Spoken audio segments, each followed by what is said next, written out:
नमस्कार, खबरों की खबर में आपका स्वागत है। इस वक्त की बड़ी खबर महाराष्ट्र की राजनीति से आ रही है, जहां ये पता चला है कि कार्यकारी मुख्यमंत्री एकनाथ शिंदे को हॉस्पिटल में एडमिट कराया गया है। उनकी तबीयत बिगड़ी है और डॉक्टर्स का ये कहना है कि उनको एक फुल चेकअप की आवश्यकता है। लेकिन खबर सिर्फ एकनाथ शिंदे की हेल्थ को लेकर के नहीं है, बल्कि कांग्रेस पार्टी, शरद पवार की एनसीपी और उद्धव ठाकरे की शिवसेना की भी तबीयत बिगड़ गई है। यह खबर आ रही है क्योंकि जो कई सारे लोग इस तरह की थ्योरी दे रहे थे कि कुछ गड़बड़ घोटाला हो सकता है सरकार के फॉर्मेशन में, शिंदे कुछ खेल कर सकते हैं, उनको आज चैन मिल गया होगा, उनकी मुसीबतें बढ़ गई होगी, उनकी थॉट प्रोसेस पूरी तरीके से जो है कंफ्यूज स्टेट में चला गया होगा। कारण ये कि अब इस बात की पुष्टि हो चुकी है, जो कैपिटल टीवी पिछले 5 दिनों से कह रहा था कि देवेंद्र फडणवीस महाराष्ट्र के अगले मुख्यमंत्री होंगे और डिप्टी सीएम 2 बनने वाले हैं, एकनाथ शिंदे और अजीत पवार। साथ ही साथ ये भी खबर आ रही है कि जो कार्यक्रम तय किया जा रहा है उसमें कई सारे देश भर से संतों को बुलाया जाएगा, हिंदू संत भी वहां मौजूद होंगे। जो स्टेज बनाने की जो पूरा प्रक्रिया चल रहा है वहां पे, वो जानकारी ये मिल रही है कि 3 स्टेज होंगे। एक के ऊपर शपथ लिया जाएगा, दूसरी तरफ बाकी गेस्ट, पॉलिटिकल गेस्ट और साथ ही साथ तमाम संत महात्माओं के लिए जगह दी जाएगी। और तीसरा स्टेज जो बन रहा है उस पे संगीत और सांस्कृतिक कार्यक्रम होगा। मतलब फुल फ्लेजेड तैयारी हो गई है। सवाल ये पूछा जा रहा है कि सिर्फ 3 लोग शपथ लेंगे या फिर और भी कोई लोग लेंगे। अब तक जो जानकारी मिल रही है उस जानकारी के मुताबिक 5 मंत्री शिंदे गुट से और 5 मंत्री अजीत पवार के गुट से वो शपथ लेने वाले हैं। कुल मिलाकर के ये कहा जाए कि ये जो एक सस्पेंस बना हुआ था वो अब खत्म हो गया है। मंत्रालय को लेकर भी एकनाथ शिंदे गृह मंत्री की जिद को वो छोड़ चुके हैं। उनको पीडब्ल्यूडी मिनिस्टर बनाया जाएगा, देवेंद्र फडणवीस मुख्यमंत्री होंगे और उनके पास गृह मंत्रालय की जिम्मेदारी होगी, अजीत पवार के पास वित्त मंत्रालय होगा। ये सारी खबरें इनकी पुष्टि हो चुकी है। लेकिन जैसा कि मैंने कहा कि उद्धव ठाकरे की शिवसेना, शरद पवार की एनसीपी और कांग्रेस पार्टी की तबीयत क्यों खराब है, पहले आपको मैं बताता हूं कि इस वक्त जब मैं ये रिकॉर्ड कर रहा हूं, मातोश्री के अंदर एक मीटिंग चल रही है और इस मीटिंग में यह तय हो रहा है कि शिवसेना यूबीटी को अब वापस हिंदुत्व के रास्ते पे आना है। हिंदुत्व के रास्ते पे आने का मतलब ये हुआ कि एक तरीके से ये ऐलान है कि उद्धव ठाकरे अब इंडी गठबंधन का हिस्सा नहीं रहेंगे। हालांकि ये बात क्यों हो रही है, क्योंकि कल तक संजय राउत और आदित्य ठाकरे ये कह रहे थे कि हमें कांग्रेस के साथ ही रह के आगे की रणनीति बनानी होगी। दरअसल दिक्कत ये हुई कि कई सारे विधायक वो बांग्लादेश के मुद्दे को लेकर अलग तरीके का बयान देना इन्होंने शुरू कर दिया था। दानवे साहब ने संभाजी नगर के अंदर बांग्लादेश में हिंदुओं के ऊपर जो अत्याचार हो रहा है उसको लेकर के उन्होंने अपने से ही एक कार्यक्रम की घोषणा कर दी। मतलब उद्धव ठाकरे को, आदित्य ठाकरे को और संजय राउत को ये बात समझ में आने लग गई कि जो हमने हिंदुत्व का रास्ता छोड़ा उसका ये खामियाजा है कि चुनाव में तो हार हुई ही, और जितने विधायक बचे हुए हैं वो विधायक भी शायद अब साथ ना दें। पार्टी में टूट की खबर जंगल की आग की तरफ फैल रही थी और ऐसे मौके पे उद्धव ठाकरे ने एक नया दांव खेला।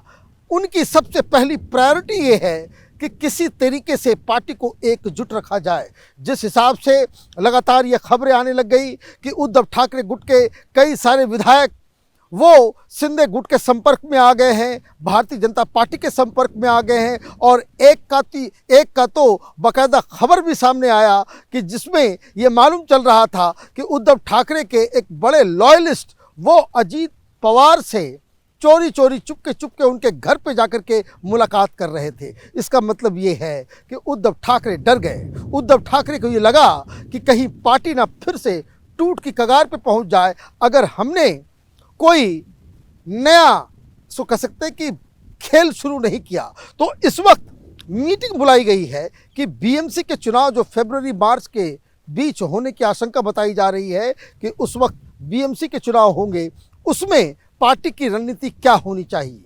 पार्टी की रणनीति उद्धव ठाकरे तो तय करेंगे, लेकिन अब तक जो 3-4 मीटिंग्स चुनाव नतीजे के बाद हुई है, उन मीटिंग्स में तमाम विधायकों और जो विधायक उम्मीदवार थे और जो चुनाव हार गए मुंबई शहर के, उनका साफ साफ कहना है कि हमें अकेले ही चुनाव लड़ना चाहिए, क्योंकि इससे पहले जब शिवसेना अकेली लड़ी थी तो उनको 84 सीटें वो उनके हिस्से आया था, मतलब 84 सीटों के ऊपर जीत हुई थी।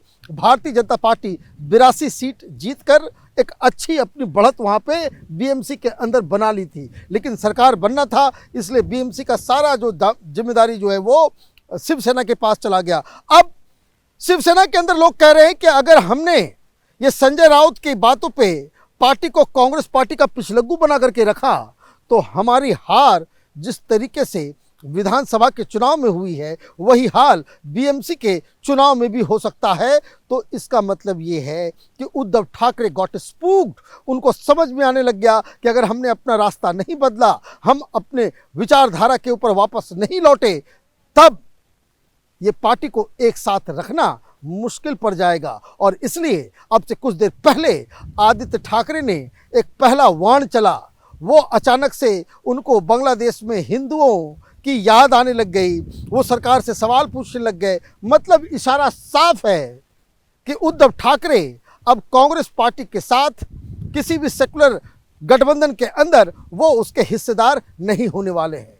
यही हाल कांग्रेस पार्टी के अंदर है। कांग्रेस पार्टी के अंदर एक अलग बवाल चल रहा है।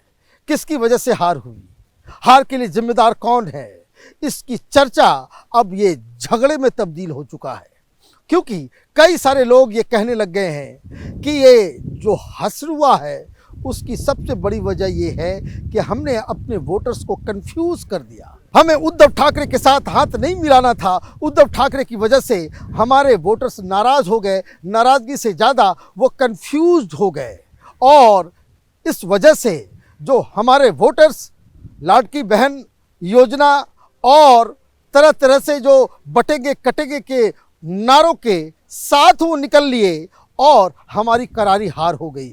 और उद्धव ठाकरे जहां जहां चुनाव नहीं लड़ रहे थे, जहां जहां कांग्रेस के उम्मीदवार थे, वहां शिव सैनिकों ने, उद्धव ठाकरे की पार्टी के लोगों ने हमें वोट दिया नहीं। वो हमारे वोट तो लेकर के गए, लेकिन उनका वोट हमारे पक्ष में नहीं आया, और इसलिए ये हालत हुई है। तो ये अब आरोप कांग्रेस के अंदर से ही लगने लग गए हैं कि Nana Patole he was acting like RSS agent. RSS के एक एजेंट की तरह वो काम कर रहे थे, वो बीजेपी को जितवाने के लिए वो सारा काम कर रहे थे। मतलब ये कि कांग्रेस पार्टी एक तो चुनाव हारी, और अब जिस तरीके से वहाँ लड़ाई चल रही है, कुछ बड़ी चौंकाने वाली खबर कांग्रेस के खेमे से भी आ सकती है। लेकिन सवाल तो यहाँ शरद पवार की पार्टी का है। शरद पवार की पार्टी इस तरीके से कंफ्यूज्ड स्टेट में चली गई है कि लोगों को समझ में नहीं आ रहा है कि कौन किसके साथ जाएगा। लगातार मीटिंग्स पे मीटिंग्स हो रही हैं। अजीत पवार के पास मिलने वालों की संख्या में सबसे ज़्यादा अजीत पवार गुट के वो हारे हुए विधायक या जीते हुए विधायक हैं, वो सब अब अजीत पवार के पास मंडरा रहे हैं। कहने का मतलब ये हुआ कि शरद पवार की जो पार्टी, जो अब तक एनसीपी के वो एक सर्वमान्य लीडर थे, अब इस नतीजे के बाद एनसीपी के लीडर्स, ग्राउंड वर्कर्स को ये लगने लग गया है कि हमारा फ्यूचर अजीत पवार के साथ ज़्यादा सिक्योर है। शरद पवार की इनिंग वो खत्म होती चली जा रही है, और अजीत पवार एनसीपी के एकमात्र और सर्वश्रेष्ठ लीडर बन करके उभर रहे हैं। वित्त मंत्री वो बनने जा रहे हैं और इसका भी फायदा अजीत पवार को होगा। वैसे भी पार्टी का सिंबल, पार्टी का नाम अजीत पवार के पास आ ही चुका है। अब कार्यकर्ताओं और नेताओं की बारी है। कहने का मतलब ये है कि एक हार विधानसभा में जिस तरीके से प्रचंड जीत भारतीय जनता पार्टी और उनके गठबंधन के साथियों को मिली है, उस वजह से विपक्ष पूरी तरीके से नेस्तनाबूद हो गया है। आप देखते रहिए कैपिटल टीवी। हमारे वीडियोस को लाइक कीजिए, शेयर कीजिए और हमारे चैनल को सब्सक्राइब कीजिए। धन्यवाद।